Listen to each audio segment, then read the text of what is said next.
অন্যান্য পিছপৰা শ্ৰেণী মৰ্চাৰ ৰাজ্যিক উপসভাপতি সুৰেশ বৰাৰ অন্যান্য পিছপৰা শ্ৰেণী মৰ্চাৰ সভাপতি সুৰেশ দত্ত আগ্ৰহ মৰ্মে উত্তৰ অসমৰ প্ৰায় 5খনকৈ জিলাত একদলীয় কাৰ্যসূচীলৈ যোৱা কালি ৰাতি মাজুলীত পদাৰ্পণ কৰে।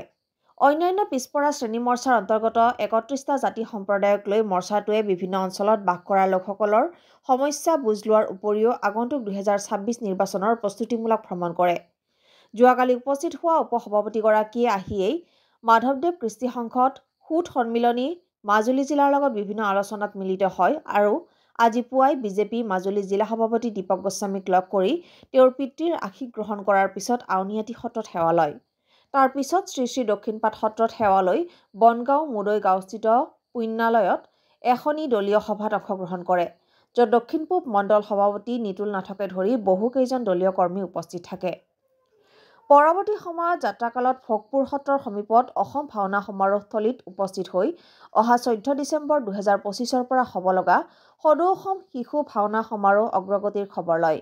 তাৰ পিছত উত্তৰ কমলাবাৰী সত্ৰৰ সত্ৰাধিকাৰ পূজ্যপদ প্ৰভু ঈশ্বৰৰ সেৱা লৈ নামনি মাজুলীৰ বিদিনাবাৰীত এখনি দলীয় সভাত অংশগ্ৰহণ কৰি পুনৰ উত্তৰ পাৰে ঘূৰি যায়। দুটা দিনৰ কাৰ্যসূচীৰ মাজেৰে উপসভাপতিগৰাকীয়ে বিভিন্ন জাতি জনগোষ্ঠীৰ সমস্যা যেনে শিক্ষা, সংস্কৃতি, স্বাস্থ্য, আন্তঃগাঁথনি, আৰ্থ-সামাজিক, ৰাজনৈতিক সকলো বিষয় সামৰি এক প্ৰতিবেদন যুগুত কৰা দেখা গ'ল। আগন্তুক 2026 নিৰ্বাচনত যাতে ভাৰতীয় জনতা পাৰ্টি পুনৰ শাসনত আহিব পাৰে তাৰ বাবে সাংগঠনিক খতিয়ান লৈ যোৱা পৰিলক্ষিত হয়। এনেদৰে ভাৰতীয় জনতা পাৰ্টিৰ এটা শক্তিশালী অংশ হিচাপে অন্যান্য পিছপৰা শ্ৰেণী মৰ্চাই সাধাৰণ জনতাৰ মাজত সাংগঠনিক ভেটি দৃঢ় কৰি নিজৰ স্থিতি স্পষ্ট কৰে। গোটেই কাৰ্যসূচীখিনিত মাজুলী জিলা অন্যান্য পিছপৰা শ্ৰেণী মৰ্চাৰ সাধাৰণ সম্পাদক পৱন হাজৰিকা, ৰিংকুমণি নাথ, ভাৰতীয় জনতা পাৰ্টিৰ কাৰ্যকৰ্তা পল্লৱ দত্ত, মধ্য মাজুলী মণ্ডলৰ সভাপতি কৃষ্ণ বৰা, সুদ উন্নয়ন বৰ্ডৰ উপ অধ্যক্ষ তৰুণ বৰুৱাৰ উপৰিও দলীয় কৰ্মীসকলে সহযোগ কৰি সংগ দিয়ে। উপসভাপতি ঋতুৰাজ বৰা ডাঙৰীয়া আৰু আমাৰ মিডিয়া চেলৰ ভাতৃ ৰন্তু দাস ডাঙৰীয়া আৰু ইয়াত উপস্থিত থকা সন্মানীয় আমাৰ দলৰ বা সামাজিক অনুষ্ঠানসমূহৰ সন্মানীয় গুৰিধৰোতাসকল, লক্ষীস্বৰূপা মাতৃসকল আৰু যুৱ বন্ধুসকল, সকলোলৈকে নমস্কাৰ জনাইছোঁ, সেৱা আগবঢ়াইছোঁ, শ্ৰদ্ধা জ্ঞাপন কৰিছোঁ। আমি আপোনালোকৰ পৰা পৰামৰ্শ বিচাৰিছোঁ, আশীৰ্বাদ বিচাৰিছোঁ যে আপোনালোকে পৰামৰ্শ দিব, আশীৰ্বাদ দিব যে বৃহত্তৰ অসমখন এই অসমীয়া জাতিটোৰ প্ৰতি কিছু বিশেষ সন্দেহজনক লোকৰ যি প্ৰৰোচনা পৰিকল্পনা হৈছে, এই অসমখনে গ্ৰাস কৰাৰ যি পৰিকল্পনা কৰিছে তাৰ পৰা যেন আমি সকলো একত্ৰিত হৈ আমি পৰিত্ৰাণ পাব পাৰোঁ। আমাৰ অসম ৰাজ্যিক অবিচি মৰ্চাৰ সভাপতি সুভাষ দত্ত ডাঙৰীয়া আমাক সূচনা দিলে যে উত্তৰ অসমৰ 5খন জিলাত আমি গৈ বিভিন্ন সামাজিক অনুষ্ঠান প্ৰতিষ্ঠানৰ লগত আৰু অবিচি মৰ্চাৰ অন্তৰ্গত যি 31টা আমাৰ কাষ্ট কমিউনিটি আছে আৰু অনা অবিচি সকলৰ লগতো গৈ কথা পাতিবৰ কাৰণে আমাক দায়িত্ব দিলে। বিশ্বনাথ জিলা, লখিমপুৰ জিলা, ধেমাজি জিলা, ঢকুৱাখানা জিলা আৰু মাজুলী জিলা। যোৱাকালিৰ পৰা আমি জিলাসমূহত গৈ যোৱাকালি আমি ধেমাজিত থাকিলোঁ নিশা আৰু আজি ৰাতিপুৱাই আমি ধেমাজিত কেইখনমান আলোচনা চক্ৰ কৰি ঢকুৱাখানা জিলাতো আমি কেইবাখনো কৰি এতিয়া নিশা 8 বজাত আহি আমি আমাৰ গৌৰৱৰ, আমাৰ অসমীয়া স্বাভিমান, আমাৰ সত্ৰ নগৰী, আমাৰ মাজুলীত আহি উপস্থিত হৈছোহি, মাজুলী জিলাত উপস্থিত হৈছোঁ। ইয়াতে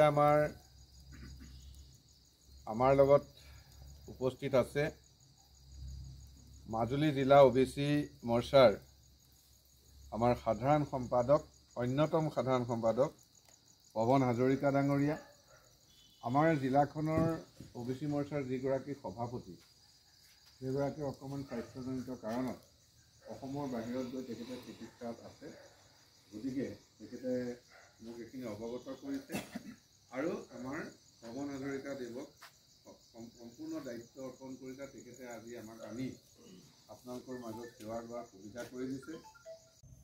বাৰু নমস্কাৰ, মই সুৰেশ বৰা, বিজেপি OBC মৰ্চাৰ ৰাজ্যিক উপসভাপতিৰ দায়িত্ব আমাক অলংকৃত কৰিছে আৰু আমাৰ সভাপতি আছে, OBC মৰ্চাৰ সভাপতি আছে শ্ৰীযুত সুভাষ দত্ত ডাঙৰীয়া। তেখেতে আমাক নিৰ্দেশ দিলে, তেখেতে আমাক সূচনা দিলে যে আমি উত্তৰ অসমত গৈ আমাৰ যি OBC মৰ্চাৰ 31টাকৈ কাষ্ট কমিউনিটি সম্প্ৰদায় আছে আৰু লগতে OBCৰ বাহিৰৰ যিখিনি ৰাইজ আছে সকলোৰ লগতে বিশেষকৈ যিসকল বিভিন্ন সংগঠনৰ দায়িত্বত আছে, যি শিক্ষিত সমাজ, শিল্পী সমাজ, সাহিত্যিক সমাজ, এখেতসকলক লগ পাই অলপ প্ৰবাস কৰিব লাগে, আলোচনা বিলোচনা কৰিব লাগে যে আমি 26ৰ যি বিধানসভা ইলেকশ্যন আহি আছে, কেনেধৰণৰ কামবিলাক কৰিলে আমি 26ৰ বিধানসভা ইলেকশ্যনত বিজেপি দলটো আকৌ দিছপুৰত শাসনত আহিব পাৰোঁ আৰু কেনেধৰণে আমি অসমৰ মুখ্যমন্ত্ৰী ডক্টৰ হিমন্ত বিশ্ব শৰ্মা ডাঙৰীয়া পুনৰ অসমৰ মুখ্যমন্ত্ৰী হিচাপে প্ৰতিষ্ঠিত কৰি আমাৰ অসমৰ উঠি অহা প্ৰজন্মৰ ভৱিষ্যত সুৰক্ষিত কৰিব পাৰোঁ, আমাৰ মাটি ভেটি সকলো সুৰক্ষিত কৰিব পাৰোঁ, এই কথাখিনি আমাক প্ৰবাস কৰিবলৈ পঠালে। আমি পৰহিয়েই নগাঁৱৰ, মোৰ ঘৰ আচলতে নগাঁৱৰ পৰা আমি ওলালোঁ। আৰু বিশ্বনাথত আমি বীৰ লাচিত দিৱসৰ আমি শ্ৰদ্ধাঞ্জলি জনালোঁ তাৰ জিলাৰ কাৰ্যালয়ত। তাৰপিছত আমি লখিমপুৰত গ'লোঁ, লখিমপুৰৰ পৰা আমি ধেমাজিৰ পৰা কালি ঢকুৱাখানা আৰু যোৱাকালি নিশা 8 বাজিত আহি আমি আপোনাৰ আমাৰ গুৰুজনাৰে সৃষ্টি যি আমাৰ সত্ৰ নগৰী মাজুলীত আহি আমি উপস্থিত হ'লোঁ আৰু মাজুলীত আমাৰ OBC মৰ্চাৰ আমাৰ অন্যতম সাধাৰণ সম্পাদক, জিলাৰ আমাৰ OBC মৰ্চাৰ মাজুলীৰ অন্যতম সাধাৰণ সম্পাদক আমাৰ হাজৰিকা ডাঙৰীয়াই আমাক সকলোকে সহযোগ দিলে আৰু আমাক আপ্যায়ন কৰিলে আৰু তাতে আমি সুদ সন্মিলনৰ লোকসকলৰ লগত বহি আমি বাৰ্তা কৰিলোঁ, কথা বতৰা পাতিলোঁ, প্ৰবাস কৰিলোঁ আৰু আজি ৰাতিপুৱাই আমি ওলাই আমি আমাৰ জিলাৰ সভাপতি যিগৰাকী আছে গোস্বামীদেৱ, তেখেতক আমি লগ পালোঁ, তেখেতৰ পিতৃৰ পৰা আমি আশীষ ল'লোঁ। তাৰপিছত আমি আউনীআটী সত্ৰত সোমাই তাত আমি আশীষ ল'লোঁ। তাৰপিছতে গৈ আমি দক্ষিণপাট সত্ৰত সোমালোঁ। তাৰপিছতে গৈ আমি মুদৈ গাঁৱত আমি অলপ আমাৰ বিভিন্ন সংগঠনৰ লগত জড়িত লোকৰ লগত আমি প্ৰবাস কৰিলোঁ। তাৰপিছতে আহি পেলাই আমি আকৌ আমাৰ যি উত্তৰ কমলাবাৰী সত্ৰ, সেই সত্ৰত আহি আমি সেৱা ল'লোঁ। তাতে আমাৰ সত্ৰাধিকাৰ প্ৰভু শ্ৰী শ্ৰী জনাৰ্দন দেৱগোস্বামী দেৱক আমি লগ পালোঁ। আমি লগ পাই খুব মানে কৃতজ্ঞ হ'লোঁ, তেখেতৰ আশীষ ল'লোঁ আৰু আহি পেলাই আমি এতিয়া উত্তৰ বেৰেঙাবাৰী আমাৰ যি মণ্ডল আছে সেই মণ্ডলৰ অন্তৰ্গত আমি এই গৃহত আহি উপস্থিত হৈছোঁ।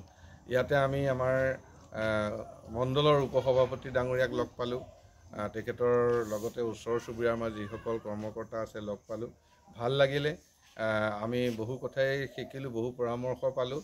এতিয়া আজি আমি মাজুলীৰ পৰা আমি গুৱাহাটীমুখে আমি যাম, আকৌ আমি আহিম, আকৌ আমাৰ প্ৰৱাস হ'ব ইয়াত।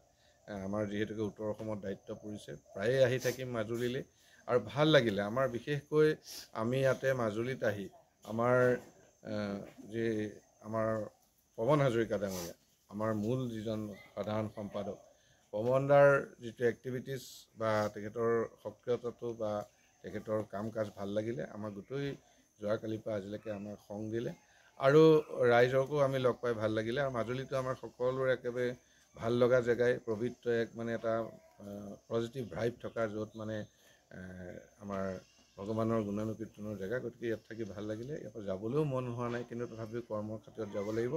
গতিকে সকলো মাজুলীবাসীৰ ৰাইজৰ, উত্তৰ অসমৰ ৰাইজৰ সুস্বাস্থ্য আৰু দীৰ্ঘায়ু কামনা কৰি আজি আমি মাজুলীৰ পৰা বিদায় ল'ম। ধন্যবাদ। মাজুলীৰ পৰা দীপেন সজাতিৰ ৰিপৰ্ট, আছাম ৰিপৰ্টছ লাইভ।